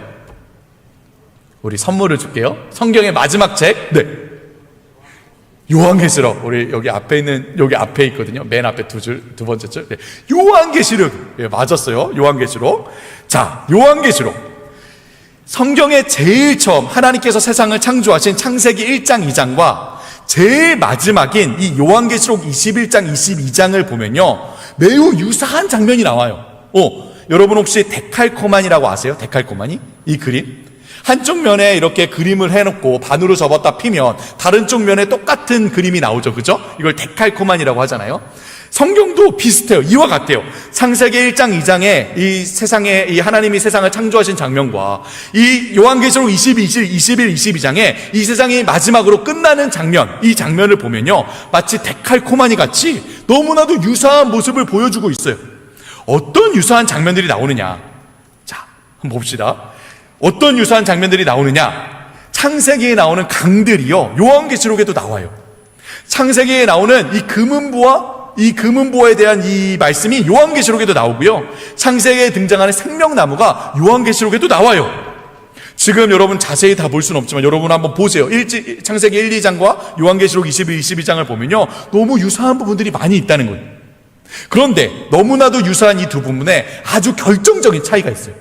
이 창세기와 요한계시록이 거의 비슷한 유사한 얘기를 하고 있는데 결정적인 차이가 있어요. 바로 창세기에서 묘사하는 곳은 어디예요? 여러분, 창세기에서는 어디를 묘사하고 있어요? 바로 하나님께서 만드신 이 자연의 형태인 동산을 얘기해요. 에덴 동산에 대해서 묘사를 해요. 하나님께서 만드신 이 자연의 형태를 띠고 있는 이 동산에 대해서 설명을 해요. 근데 요한계시록에서 묘사하는 곳은 어디예요? 여러분 한번 성경을 보세요. 여러분 안 읽어봐서 모르시겠죠? 성경에 보면 요한계시록에서 묘사하는 곳이 이 에덴 동산의 모습과 너무나도 유사하지만 결국 뭐예요? 문화와 사회의 형태를 띠고 있는 성이자 도시이자 나라를 설명하고 있어요. 새 예루살렘이라고 해요. 예. 성이자 도시이자 나라를 묘사하고 있어요. 그럼 여러분, 하나님께서 이 세상, 온 세상을 만드시고 결국 이 세상을 통해 뭐를 이루려고 하셨던 걸까요? 또 하나님께서 하나님의 형상을 담아 사람을 만드시고 사람에게 하나님의 창조의 사역을 이어가게 하셨잖아요. 그 궁극적인 목표는 뭐예요? 뭐를 이루는 거예요? 손 들어서 한번 대답해 보세요. 뭐를 이루는 걸까요? 아는 사람? 손 들은 거 아니었어요? 제가 헷갈렸네요. 뭐를 이루는 걸까요? 저기 뒤에. 그렇죠. 맞아요. 하나님 나라. 하나님 나라. 하나님께서 이 세상을 만드시고 하나님께서 사람을 만드시고 창조사역을 이어가게 하시는 바로 하나님 나라를 이룬 거예요. 하나님 나라를 세우는 거예요. 하나님께서 바로 이 일, 온 우주에 하나님의 영광이 충만한 가득한 이 하나님 나라를 이루는 일을 아담과 하와에게, 이 하나님의 형상을 담아 만든 사람들에게, 하나님을 마음의 중심에 두고 살아가는 무리들에게 맡기신 거예요. 여러분, 이것이 곧 교회의 사명이기도 해요. 교회의 사명. 여러분, 우리 주제 구절이죠. 다 같이 한번 읽어볼까요? 에베소 1장 23절. 다 같이 읽어봅시다. 우리 큰 소리로 한번 읽어봅시다. 시작.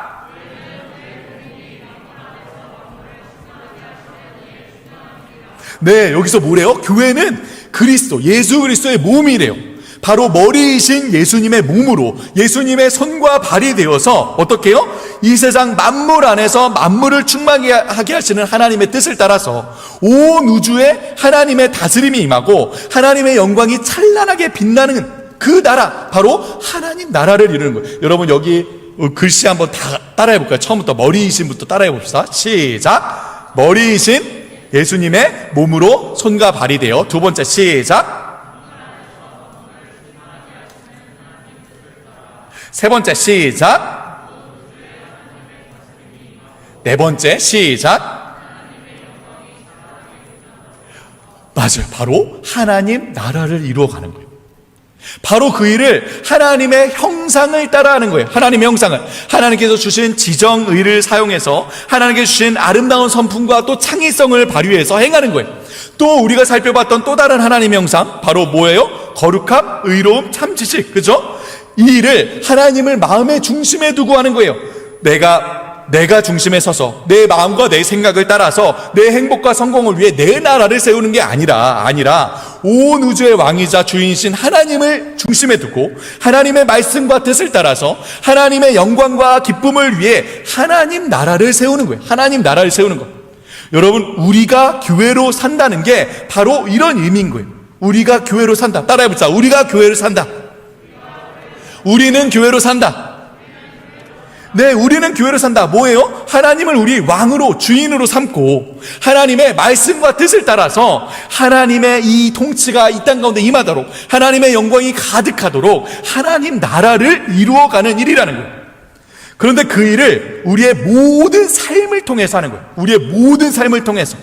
단지 여러분, 예배 드리는 이 시간만이 아니라 단지 성경 읽고 기도하는, 봉사하는 이런 종교적인 일뿐만이 아니라, 물론 이것으로도 하나님 나라를 세워가지만 정말 온 삶을 통해서, 모든 시간을 통해서, 모든 활동들을 통해서 이 일, 하나님 나라를 이루어가는 거예요.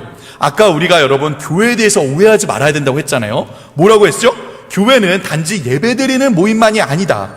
교회는 단지 종교적인 일만 하는 사람들이 아니다. 바로 여러분이, 우리가 교회이고 우리가 먹든지 마시든지 무엇을 하든지 다 교회로 살아가며 하나님 나라를 이루어가는 거예요. 그래서 여러분, 고린도전서 10장 31절에 뭐라고 하느냐, 우리 다 같이 한번 읽어봅시다. 시작. 너희가 먹든지 마시든지 무엇을 하든지 다 하나님의 영광을 위하여 하라. 네, 먹든지 마시든지 무엇을 하든지. 여러분, 여기서 무엇을 하든지에 무엇이 포함되어 있을까요? 모든 게 다 포함되어 있는 거예요. 공부를 하든지 일을 하든지 친구들을 만나든지 게임을 하든지 여행을 가든지 직장을 갔든지 결혼을 하든지 자녀를 키우든지 무엇을 하든지 다 모든 일을 하나님 안에서 하나님의 영광을 위해서 하는 거예요. 하나님을 마음의 중심에 두고 하나님의 말씀과 뜻을 따라서 하나님의 영광을 높이며 하나님 나라를 세워가는 거예요. 여러분 골로새서 3장 23절에 또 뭐라고 하느냐, 우리 다 같이 한번 읽어봅시다. 시작. 하든지 마음을 다하여 주께 하듯 하고 사람에게 하듯 하지 말라. 그렇기 때문에 우리가 무슨 일을 하든지 뭐 기도 드릴 때만, 예배할 때만 하나님께 하듯 하는 게 아니라 무슨 일을 하든지 하나님께 하듯 하래요. 무슨 일을 하든지. 여러분 혹시 코람데오라는 말 들어보셨어요? 코람데오? 코람데오 무슨 뜻일까? 선물 무슨 뜻일까? 우리 저 뒤에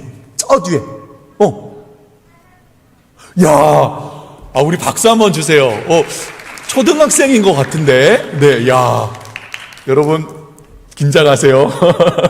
코람데오 바로 하나님 앞에서요. 목사님 가르친 학교에 가보면, 여러분 나중에 한번 놀러 오세요. 학교에 가보면 저렇게 풀숲으로 코람데오라고, 여기가 보여요, 여러분? 여기 코람데오라고 풀로 이렇게 써놨어요. 바로 하나님 앞에서라는 의미예요. 하나님 앞에서.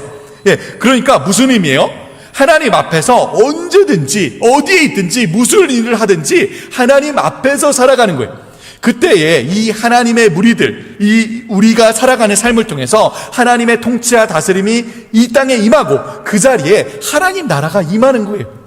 여러분, 우리가 교회로 사는 삶은 이처럼 먹든지 마시든지 무엇을 하든지 이 하나님을 마음의 중심에 두고 모든 일들을 통해 하나님의 기쁨이 되고 하나님께 영광을 돌리는 삶이에요. 우리가 하나님을 예배하고 하나님 말씀을 듣고 하나님과 기도로 대화를 나누고 교회 공동체로 함께 돌보고 세우는 일도 물론 하나님의 일이죠. 그죠? 하나님 안에서 우리가 하나님께 영광을 돌리는 삶이에요. 하지만 또한 우리가 일상 속에서 학교와 학원에서 여러분이 공부를 하고 또 밖에서 운동을 하고 직업을 갖고 일을 하고 여행을 가고 쉼을 누리고 악기를 연주하거나 노래를 부르거나 음악을 감상하는 등등, 정말 우리가 어디에서 무엇을 하든지 하나님을 여러분 마음의 중심에 두고 하나님 앞에서 살아가는 그 여러분의 삶을 통해서 하나님이 영광 받으시고 기뻐하신다는 거예요. 왜요? 하나님께서 만드신 세상이거든요. 하나님께서 다스리고 계시는 세상이거든요. 우리가 하나님 만드신 이 소리를 가지고 멋진 악기를 만들고 그 아름다운 소리로 하나님을 노래하면, 악기를 연주하면 하나님이 영광 받으시는 거예요. 여러분, 우리가 하나님 만드신 이 세상을 연구하고 알아가고 발견하는 일을 하나님께서 기뻐하세요. 우리가 하나님께서 우리에게 주신 이런 여러 가지 음식들, 그죠? 음식들을 맛있게 먹고 마시면 하나님의 이름이 높아지는 거예요. 이 모든 것들이 하나님께서 처음 사람들을 만드시고 주셨던 명령이기도 하잖아요. 여러분, 만약에 여러분의 부모님이 맛있게 요리를 해주셨어요. 그럼 우리가 어떻게 할 때에 부모님이 기뻐하시고 영광 받으실까요? 부모님이 맛있게 이렇게 저녁을 차려주죠. 여러분 이제 집에 가잖아요. 그죠? 집에 갔는데, 오늘 수련회 갔다 왔구나, 수고했다 그러면서 너무 맛있는 여러분이 좋아하는 음식을 차려주셨어요. 그러면 어떻게 할 때 부모님이 기뻐하세요? 그렇죠. 맛있게 먹을 때, 그죠? 맛있게, 그죠? 엄마 너무 맛있어요. 너무 감사해요 하고 맛있게 먹을 때 하나님께서가 아니라 엄마가 기뻐하시죠. 그죠? 엄마 기뻐하세요. 그런데 어머니, 아버지, 전 도무지 이 음식을 먹을 수 없어요. 안 먹겠어요. 거부하겠습니다. 그러면 기뻐하시겠어요? 기뻐하실까요? 젓가락으로 밥알을 세고 있으면 어때요? 뒤통수 맞는 거예요. 그죠? 네. 자, 마찬가지예요. 우리가 하나님 만드신 이 세상 속에서 하나님을 우리 마음의 중심에 두고 하나님의 뜻을 따라 살아가는 그 삶을 통해서 먹든지 마시든지 무엇을 하든지 하나님의 영광이 높아지고 바로 그 자리에 하나님 나라가 이루어져 가는 거예요. 자, 첫째로 하나님께서는 사람을 하나님의 형상을 따라 만드셨다고 했죠. 복습 한번 해봅시다. 하나님의 특성과 성품을 담도록, 그리고 하나님을 그 마음의 중심에 두고 살아가도록 만드셨어요. 둘째로 하나님께서는 그래서 사람에게 특별한 사명을 맡기셨어요. 어떻게요? 생육하고 번성하고 충만하고 정복하고 다스려라. 온 세상을 하나님의 뜻을 따라 풍성하게 경작하게 하고 질서 있게 지키며 이 모든 활동을 통해서 어떻게 해요? 하나님의 영광이 온 우주에 충만한 하나님 나라를 이루어가라 라고 명령하셨어요. 교회인 우리, 하나님의 백성인 우리도 마찬가지예요. 우리는 하나님을 우리의 왕으로 주인으로 삼고 하나님의 말씀과 뜻을 따라서 하나님의 영광과 기쁨을 위해 하나님 나라를 세워가는 사람들이에요. 이 세상은 어때요? 이 세상은 다 각자 자기 자신이 왕이 돼서 주인이 돼서 자기 생각과 뜻과 자기 느낌대로 자기의 행복과 욕심을 위해 자기 나라, 이 욕망을 따라 살아가지만 우리는 어때요? 우리 어떻게 해요? 하나님을 우리의 왕, 주인으로 삼고 하나님의 말씀과 뜻을 따라서 하나님의 영광과 기쁨을 위해 하나님 나라를 이루어가는 자들이라는 거예요. 우리가 이렇게 교회로 살아가며 이 모든 삶을 통해서 이 세상에 하나님 나라를 이루어가는 거예요.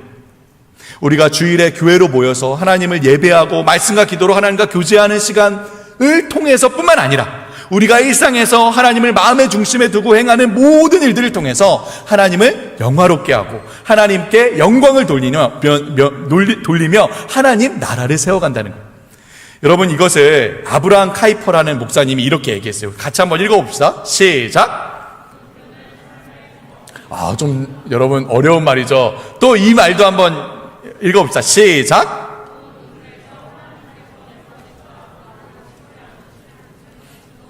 네, 맞아요. 이 기독교는 단지 종교 생활만을 의미하는 것이 아니라 하나님께서 지으신 또 다스리시는 이 세상 속에서 하나님을 중심으로 살아가는 우리 모든 삶, 종합적인 삶의 체계라는 거예요. 종합적인 삶의 체계. 자, 그런데 하나님께서는 마지막에요, 그 일을 나 홀로가 아닌 우리로 하게 하셨어요. 우리로. 마지막이죠. 공동체. 우리로 하게 하셨어요. 하나님께서는 하나님의 사람, 한 사람이 아니라 하나님의 사람들, 우리를 부르셨어요. 여러분, 창세기에 보면 하나님께서 처음 세상을 지으시고 하나님의 형상을 따라 사람을 만드시고 이 모든 것이 하나님 보시기에 정말 좋았다고 나와요. 하나님 보시기에 너무 좋았다. 그런데 딱 한 가지 하나님 보시기에 좋지 않은 게 있었어요. 그게 무엇이었을까요? 무엇이었을까? 아는 사람. 선물을 줄게요. 손 들고 답해보세요. 네? 손 들고 말해보세요. 하나님께서 처음 만드신 세상이 너무 좋았어, 하나님 보시기에. 근데 딱 하나 하나님께서 좋지 않다고 하신 게 있었어요. 무엇이었을까? 그렇죠. 맞아요. 우리 앞에 있는 이 친구입니다. 네, 맨 앞에 있는. 맞아요. 우리 창세기 2장 18절 다 같이 한번 읽어봅시다. 시작. 여호와 하나님이 이르시되 사람이 혼자 사는 것이 좋지 아니하니 내가 그를 위하여 돕는 배필을 지으니라. 네, 그래서 하나님께서 어떻게 하셨어요? 하와를 만드셨잖아요. 그죠? 그리고 아담과 하와 공동체로 함께 하나님 나라를 이루어가도록 하셨어요. 여러분, 물론 아담과 하와는 가정이죠. 그죠? 가정은 교회와 분명히 달라요. 하나님 세우신 다른 기관이지만 분명한 사실은 하나님께서 처음 부르신 이 하나님의 사람들도 홀로가 아닌 공동체로 세우셨다는 거예요. 교회도 마찬가지예요. 여러분, 교회도 우리 요한복음 20장 21절에 보면 이런 말씀이 나요. 우리 함께 읽어봅시다. 시작. 아버지께서 나를 보낸 것 같이 나도 너희를 보내노라. 너희를 보내노라. 예수님께서 세상 가운데 이 제자들, 우리 이 교회를 보내시는데 너를 보내신 게 아니라 뭐라고요? 너희를 보내신다는 거예요. 너희를. 너만 보내는 게 아니라, 한 사람만 보내는 게 아니라 공동체로 함께 너희를 보낸다라고 하고 있어요. 그 공동체가 뭐예요? 그 공동체가? 네? 교회. 누구예요? 네. 우리 친구 너무 많이 받았네. 그죠? 감사해요. 고마워요. 나중에 특별한 선물을 줘야겠네. 네. 교회예요. 그 공동체가 바로 교회죠. 교회는 여러분, 죄로 얼룩진 이 세상, 이 온통 하나님 없이 그냥 내 뜻대로 내 마음대로 나를 위해 살아가는 이 세상에 맞서서 하나님을 중심으로 세상과 구별된 전혀 다른 삶을 구현해내는 대한 공동체예요. 대한 공동체. 우리는 같은 믿음을 가지고 교회로 함께 모여서 하나님을 예배하고 서로 교제를 나누며 세상 가운데 하나님의 나라를 드러내요. 함께. 또 우리는 교회 공동체로 세상 가운데 흩어져서 각각 하나님을 중심으로 하나님 뜻을 따라 살아가며 세상 가운데 또 함께 하나님 나라를 이루어가요. 이 일은 개인이 나 혼자 계란으로 바위 치듯이 하는 일이 아니라 우리가 함께 공동체로 함께 이루어가는 일이라는 거예요. 그렇기 때문에 여러분, 교회 공동체가 정말 너무나도 중요해요. 여러분, 옆에 있는 한번 친구 보세요. 째려보지 말고 사랑스러운 눈으로 한번 보세요. 사랑스러운. 네. 사랑스러운 눈으로 보고 있어요. 네. 여러분과 함께 곁에 있는 이 친구들, 이 친구들이 그냥 주일에 한 번 만나서 헤어지는 그런 나랑 별로 상관없는 그런 사람이 아니라 정말 여러분과 한 몸을 이루고 있는 여러분의 지체인 거예요. 각자 눈과 코와 입과 손과 발은 다 각자 역할이 다르고 다 하는 일이 다르지만 결국 한 몸으로 연결되어 있듯이 우리도 각자 사는 삶이 다르고 또 일이 다르지만 정말 한 믿음으로 한 사랑으로 하나 된 여러분의 지체라는 거예요. 여러분의 공동체라는 거예요. 여러분 이제 마지막입니다. 우리 다 함께 한번 따라해 봅시다. 우리는 교회로 산다. 여러분 큰 소리로 한번 해봅시다. 우리는 교회로 산다. 우리는 교회로 산다. 네, 여러분 교회로 살아가고 있어요. 여러분은 하나님은 여러분에게 어떤 분이에요? 그저 기도하면 내 인생의 문제들을 해결해 주시는, 그래서 내가 원하는 일들을 그냥 도와주시는 그냥 도깨비 방망이, 램프의 지니, 119 구급대원 혹은 나의 서포터 같은 존재인가요? 아니면 정말 나의 주권을 가지신 나의 왕, 나의 주인, 나의 하나님인가요? 여러분, 여러분의 삶의 존재의 의미와 목적은 뭐예요? 여러분은 왜 살아요? 그냥 생각 없이 혹은 세상의 방식대로 내가 왕, 내가 주인이 되어서 내 뜻대로 나를 위해 살고 있어요? 아니면 정말 하나님의 백성 교회로서 하나님 말씀과 뜻을 따라서 하나님의 영광과 기쁨을 위해 살아가고 있어요? 여러분에게 교회는 어떤 곳이에요? 교회는 무엇이에요? 그냥 일주일에 한 번 예배 드리는 곳? 그냥 종교적인 일들을 의무적으로 행하는 모임인가요? 아니면 정말 여러분 자신이 하나님의 무리들 교회가 되어서 모든 시간, 모든 공간, 모든 활동을 통해 하나님 나라를 여러분이 교회로 이루어가고 있나요? 여러분 끝으로 여러분에게 함께 모여있는 여러분 옆에 있는 이 공동체, 이 교회 공동체는 어떤 존재고 어떤 의미예요? 그냥 한 주에 한 번 잠깐 만나고 마주하고 헤어지는 나와 별 상관없는 그런 친구들인가요? 아니면 정말 믿음으로 하나 되어 한 몸으로 이어져서 함께 하나님 나라를 꿈꾸고 소망하며 이루어가는 사랑하는 여러분의 지체들인가요? 여러분 오늘 우리 1시간 넘게, 조금 넘게 이렇게 하나님 나라를 세우시려고 이 세상을 지으신 이 하나님의 꿈을 여러분과 함께 나누어 보는 시간을 가졌어요. 여러분을 교회로 부르시고 여러분을 통해 하나님 나라를 이루어가기를 바라시는 하나님의 마음을 볼 수 있는 시간이 되었기를 바라요. 여러분, 제가 처음에 여러분 같은 청소년 시절에 정말 많이 방황했다고 했죠. 그죠? 그때 목사님은 못 봤어요. 안 보였어요. 그냥 눈앞에 있는 공부, 시험, 데이트, 게임, 눈앞밖에 모르고 살았어요. 그런 나를, 그런 목사님을 하나님께서 사랑으로 만나주시고 절망 속에 죽고 싶었던 나를 일으켜 세우시고 그리고 보게 하셨어요. 이 세상을 이끌어 가시는 위대한 하나님의 계획을, 그 속에 나의 인생을 향한 하나님의 계획을 보게 하셨어요. 여러분 오늘도 여러분 마지막 이 그림 기억나시죠? 여러분 정말 이 세상을 이끌어 가시는 위대한 하나님의 계획을 보고 그 속에 여러분의 인생을 향한 하나님의 계획을 보고 그렇게 매일매일 하나님 나라를 마음에 품고 살아가는 여러분이 되기를 주님의 이름으로 축복합니다. 우리 함께 기도하겠습니다. 하나님 감사합니다. 오늘 여기 우리가 모여 함께 이 세상을 향한, 우리 인생을 향한 우리 하나님의 꿈과 계획을 생각해 보았습니다. 이 세상은 끊임없이 너 자신이 너의 인생의 주인이 되어서 네가 하고 싶은 것들을 마음대로 이루며 살라고 요구하지만 하나님, 우리는 살아계신 하나님이 우리의 왕이심을 믿습니다. 세상 사람들은 다 각자 자기 욕망을 따라서 자기 나라를 세우다가 결국 죽음에 이르지만 우리는 왕이신 하나님의 백성으로 영원토록 흔들리지 않는 하나님 나라를 함께 이루어 가도록 도와주옵소서. 오늘도 그 나라를 우리 가슴에 품고 소망하며 우리 모든 일상을 통해서 하나님 나라를 드러내는 우리 귀한 우리 청소년들, 우리 모든 지체들 될 수 있도록 역사하여 주옵소서. 그렇게 교회로 살아가는 우리를 통해서 오직 하나님께서 영광 받으실 줄 믿습니다. 모든 말씀 예수님 이름으로 감사드리며 기도합니다. 아멘. 수고하셨습니다, 여러분.